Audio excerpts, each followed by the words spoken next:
The New World, Curse of the Light. Cecilia gazed upon her creation, radiant beyond any previous brilliance. Before her towered a gate, her revelation, the meaning sought across countless ages.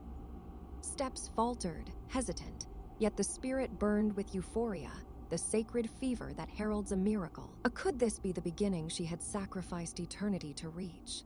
It seemed more beautiful than the sunrise, which reached out with every embrace of the silent lethargy. Could this be the reward she had longed for, the solace sustaining every breath? A deeper silence stirred, not the kind that belongs to night, but one older, more ominous. Chill did not descend from the air. It arose from her own exhalation, slow and insistent. Shadows gathered behind, weaving a symphony of corruption and ruin. Their movements, swift yet playful, seeped into warm veins like a venom that does not kill, but cuts deep, and then it was felt presence. No whisper, no touch, only the quiet, inescapable awareness that she was never alone. When courage summoned a turn, the darkness revealed itself. It had come to her and had always been there. The world around ceased to be calm. It became terrifying, almost beautiful. His laughter, a malicious moan, reverberated through the mind like a poisoned echo. Before her stood a being ancient as the world, wise as the moon, merciless as fire. Eyes pierced through the soul of the young woman. Boldly, he stepped forward, grasped her hand without hesitation, kissed it gently, and smiled with cunning intent. Greetings, Cecilia. How delightful to see you again. It whispered, the voice gliding through the air like the skin of a serpent. Its smile carried no warmth, only promise. A shudder ran through the young woman. In the next instant, it felt as though 1,000 molten needles pierced her flesh. The cold burned, and the fire of his presence consumed her soul from within, leaving behind only a sinister bliss. I don't recall meeting you before, she murmured, trembling. A presence like yours is not easily forgotten. It bears no evil. It is evil itself. Before her stood a figure shaped from light and shadow young, slender, wings unfolding from pure darkness. Beauty almost divine, yet her sight pierced beyond it. She knew who stood before her. I've always been here.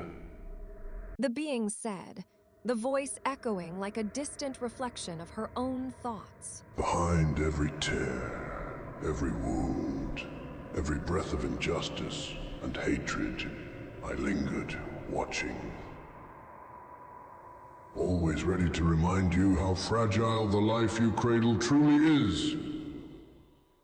One touch, and it crumbles into dust. I remember the horror in your eyes when you woke in nightmares, choking on the chaos I had laid across your fragile spine. A pity. Cecilia whispered. Our paths will not cross again. Beyond this gate awaits a world of light and grace, a place untouched by your cursed shadow. Then, why not invite me in? Asked the Prince of Darkness, voice dry as desert sand. The question is not why you should enter, she replied, the creator's tone sharp as glass. But why you'd want to. Look around at the world we inhabit. Do you truly believe if it were beautiful, I would have spent ages carving one of my own that will never bow to your cruel design? I cannot fathom your disdain. The Dark Prince mused. Does it take more than a single glance to fall for the sunset? Does not the ocean's damp embrace soothe you? Does not the tender touch of forests warm your spirit? Your new world will be colorless, shapeless, without these gifts. I am the contour that gives light its form. Do not worry, she said, eyes igniting like a dawn about to break. I have not forgotten the grandeur of mountains or the song of seas. Nothing beautiful belongs to you. Wherever you tread, ruin follows. Children are left parentless, lovers torn apart. You gather tears like jewels, feasting on pain and sorrow. That is the difference between us. I do not draw warmth from suffering. I believe that within every creature burns a spark of God. the same light that ignited the stars. This power must be protected, allowed to flourish, not desecrated. Your hatred blinds you. In extinguishing light, you annihilate even the darkness. You humans. His laugh cut through the air, sharp and cruel. Always fleeing responsibility. You cast your sins upon me, as if I thirst for your misery. But I do not care. I am eternity. I existed before you, and will remain after. I have seen the world in its youth, and I will see it when it dies. Why should I concern myself with life fragile as an autumn leaf? Your ego blinds you, and none of you is so special as to merit my attention. The voice of the creator of hell spilled across the air like drifting ash. And yet, I have earned it. She murmured. Since you stand before my gates. A sinister smile curled his lips. You are different, Caecilia. Few dare to play God and die. I admire rebels. In your creation lies audacity and grandeur. Never have I witnessed anything so magnificent. You are not merely human. You are a universe. A flicker of flattery crossed her face, impossible to hide. I do not seek dominion in your world. Continued the dark angel, footsteps leaving no trace. Power has always been and will remain in your hands. My role is different, to maintain balance, to observe, and to remind of the inevitable. Have you never wondered why your God allows suffering? Why wars rage, famine devours, and death comes? Yet he stands indifferent. How often could destiny be altered, suffering halted? And yet, it is not. It is not a matter of permission. The woman replied, her voice steady as a cliff-taming storm-tossed waves. God has given free will. That choice carries a price we must pay. Every decision echoes in the world, for actions mirror the soul. He watches not to punish, but to reveal which hearts are ready for true goodness, not by duty, not by fear, but by nature. True virtue is born. It blooms within the heart, seeking no praise. Nobility cannot be forced. God desires only what is genuine. But what if the world is fragile? The Dark Lord pressed. What if weakness and folly destroy it? Then, we will learn. She said. We will fall, and we will rise again and grow. That is the meaning of freedom, to create, to destroy, to bear the consequences, and to find truth within. God does not stop us because real strength lies in choice, not in protection from it. You despise humanity because we were given free will, that right bestowed by something far greater than you. Beyond your reach is your nightmare. You cannot simply take our souls or command our deeds. You must plead, whisper, deceive forever dependent on consent. That is why you slither near tempting, begging to be let in. Without permission, you conquer nothing. Why else would you linger here for hours, asking entrance to my creation? The truth is, you always were, and will remain beneath us. An expression of boundless, inhuman fury twisted the Prince of Darkness. His voice tore through the room, like lightning. Kneel before me! On your knees! Fear and panic cascaded through Caecilia's eyes like an icy waterfall. For the first time, another mind intruded upon hers. Not just a sound, but a weight, a hammer striking the inside of her skull. The voice growled low, resonant like distant thunder, a herald of death. Her body convulsed, the air around her constricted into a narrow tube that could no longer fill her lungs. Was this the end? Was this how her fate unraveled? Pure evil words shriveled before the presence that drained her spirit dry.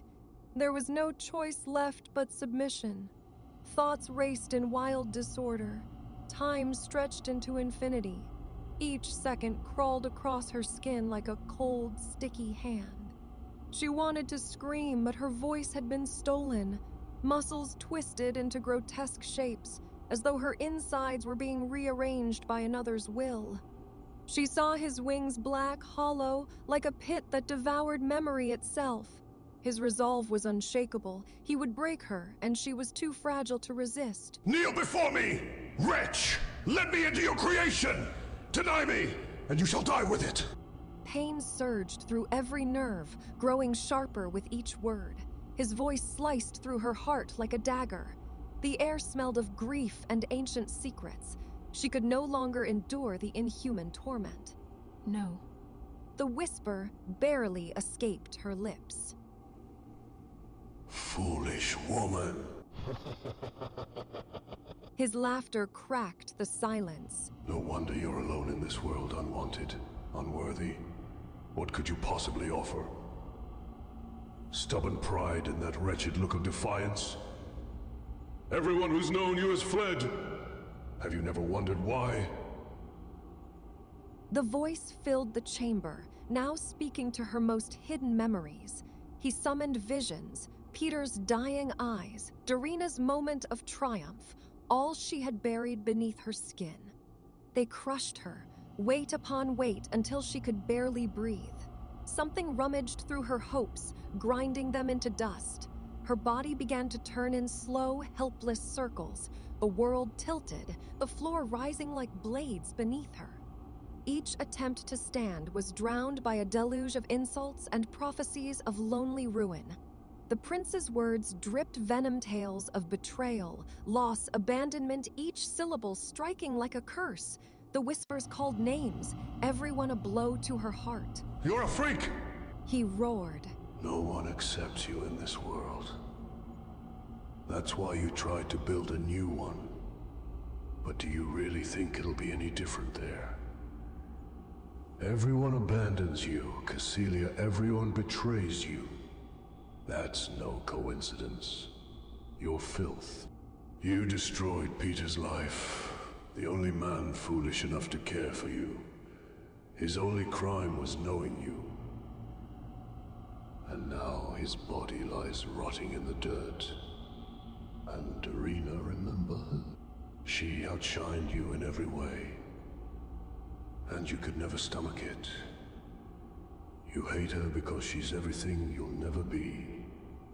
People avoid you here, and they'll reject you in your own creation too. The words seared into her flesh like a burning trident, and that was only the beginning. He wandered through her memories, twisting them until they became nightmares she could not wake from. She could no longer tell which hurt more, body or soul. Then the world fell silent, drained of sound and light, and she surrendered to the black abyss. When she opened her eyes, she was lying on the floor, alone. She had no idea how much time had passed. A strange thought coiled in her chest. Maybe she was already dead, and this place was nothing but the echo of her personal hell. The gate was still there, waiting only she could pass through. She crawled toward it, nails scraping the cold stone tiles. Her legs refused to obey. Emptiness flowed through her veins instead of blood. It felt as though someone had drained the last drop of life and left behind only a hollow shell filled with echoes. Could it really be that simple? She wondered. Did Satan truly let me go? Or did he slip inside me instead? The thought pierced deeper than any blade. She reached the gate and froze. Couldn't bring herself to cross. Not until she knew for certain she was alone. You disgust me. A voice shattered the silence. She turned slowly and saw him again. His wings arched above like shadows hanging over fate itself. Not even a word of thanks to your savior. If not for my mercy, you'd be burning in my realm right now. Why do you want my world? Her voice trembled, half fury, half fear. You already have this one. Look at it. It's soaked in misery. Isn't the suffering of humanity enough for you? Countless souls drown in despair, loss, sickness, hunger, grief. Millions wait for a miracle that never comes. They live without knowing why they exist, without touching the truth of what they are. And you stand and feast on their fear. I don't want that in my world. I long to see joy, light that fills souls with warmth. I believe in them, all of them. One day they will have everything they dream of. The dark angel laughed, a low, cruel sound that warped the air. I thought you were smarter. He said, stepping closer. With each stride, time itself seemed to bend. It pains me to admit I was wrong. You still don't see it, do you? I am irreplaceable. Do you think life could exist without me? Day cannot live without night. Happiness means nothing without sorrow. Life is worthless without death. I am balance, Cassilia. Without me, your world will collapse beneath the weight of its own illusion. And then the people you love so dearly, they will turn on you. They will despise you for the light they cannot bear. Cassilia rose. Her face was pale, yet her gaze burned with defiance. Then, unexpectedly, she laughed, a sound sharp and wild, echoing like madness through the hall. Satan took a step closer. His eyes ignited, not with flame, but with something deeper, a red like blood glowing through fog. You've always believed yourself greater than us all, She said, her tone calm, but edged with steel. That pride will be your undoing. Arrogance is a mortal sin. It destroys everyone, even you. There will be a demon in my realm, but it will not be you. The devil straightened abruptly. The air hissed around him, as though the space itself recoiled from his fury. You crave dominion not to rule beside me, but above me. Greed drinks the light from your eyes. You reign over this world, and still it isn't enough. You hunger endlessly. But there is one who will live by my design, in a darkness of my making.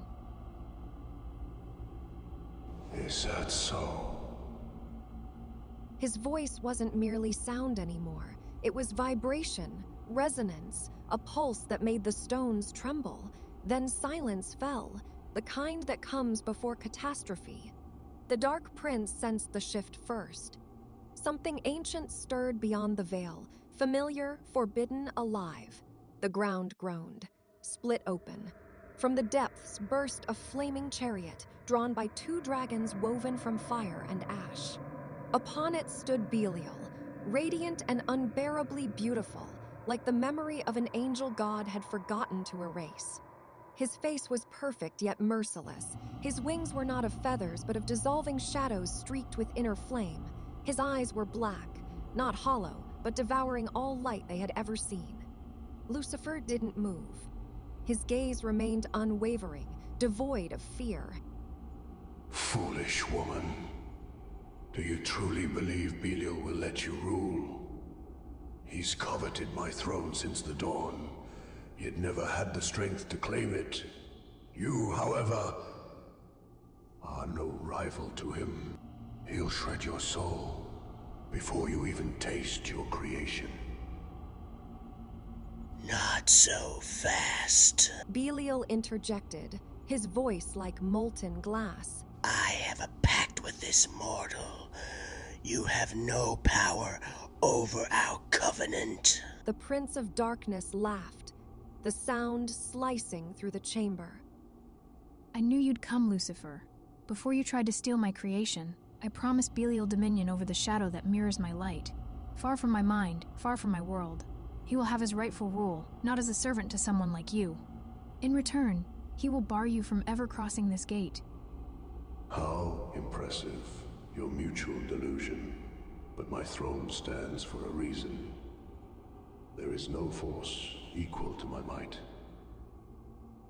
I am the firstborn after the rebellion. The dragon rider declared, his voice rolling like thunder. I kneel to none. I command over 80 legions, armies whose names have been forgotten by eternity.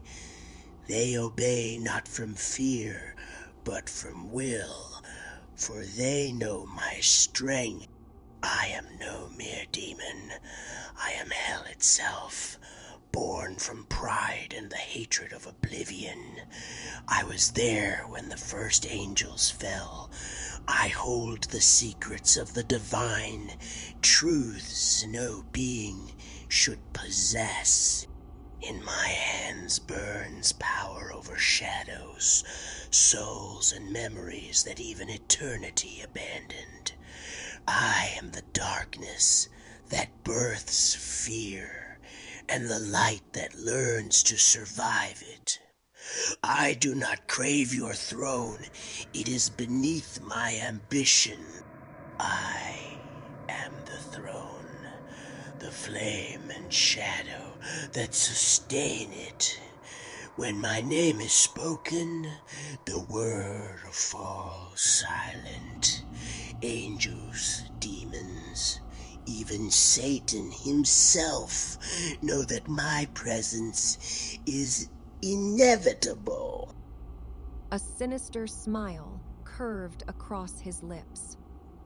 I am the master of endless night, of fallen legions, of the darkness that does not consume, but rules. And today, here, before you both, my choice is clear. I stand where power is truth, and faith is useless. The world is mine! Roared the dark angel, spreading his wings, vast and black as the abyss. Die for it! Or surrender! The dragon rider had no intention of yielding.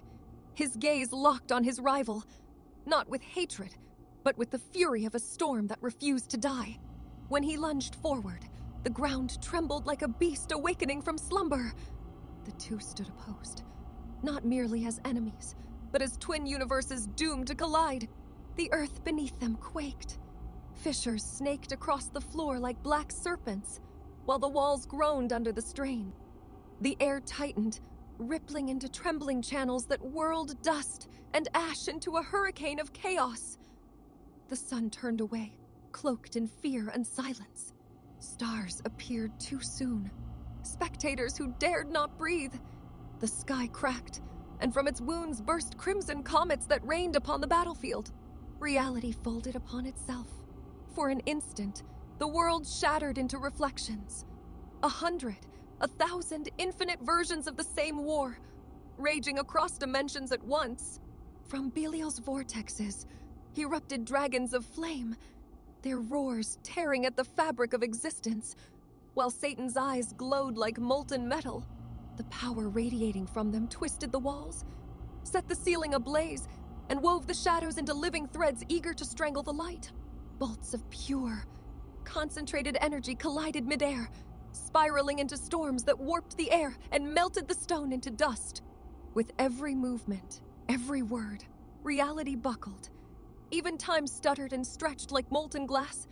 And then, with one final roar, the ceiling collapsed.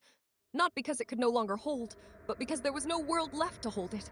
Stone dissolved into dust, dust into light, and light into nothing. A storm of brilliance rose, and the path to Cassilia's creation lay open. Without hesitation, she moved forward, a single beam of light through the chaos, ready to breathe life into her masterpiece. A heartbeat before the falling stone sealed the portal, she crossed through. Just in time. Behind her, the universe crumbled. When she opened her eyes, there was peace. She stood upon a quiet emerald field. Birds sang their delicate hymns beneath a fearless sun that whispered with hope. I did it! She gasped, joy trembling in her voice. Each step carried certainty. Her plan had worked. Neither of the Dark Lords would touch this world. Their battle had been her escape. This realm was hers, pure, young, and uncorrupted. A gentle breeze played with her hair. She sat beside a crystal lake. There was no greed here, no human folly to poison or destroy. The air was clean, alive. Her lungs felt lighter than ever, as though she were breathing for the first time. The scent of flowers brushed against her hand. Bees hummed in peace, unbothered by toxins of the old world. Everything pulsed with life and hope. Cassilia had uprooted the weeds that choked existence and gifted her creation the most precious offering, life itself. Here, her people would live long, free of sickness and fear. The madness of stress and sorrow would never find them. She smiled, a true, unburdened smile, and for the first time, felt alive. Her fingers drifted through her hair and froze. Something cold, foreign, pierced her to the bone. When she pulled it free, her heart turned to stone, a tar-black feather, heavy and sinister, bearing the mark of the devil himself. The lake's surface rippled. A murky whisper slid across her reflection, a shapeless presence, watching, waiting. The feather trembled in her grasp, the tar bled across her palm like living ink, devouring warmth. And in that moment, memory returned, the torment, the invasion. She remembered the devil's touch inside her mind, the way he had broken into her thoughts. She hadn't known then, hadn't understood that a fragment of him would remain. Now she did, he had known. He had planned it. Evil had crossed with her, quiet, unseen, uninvited, leaving its mark forever.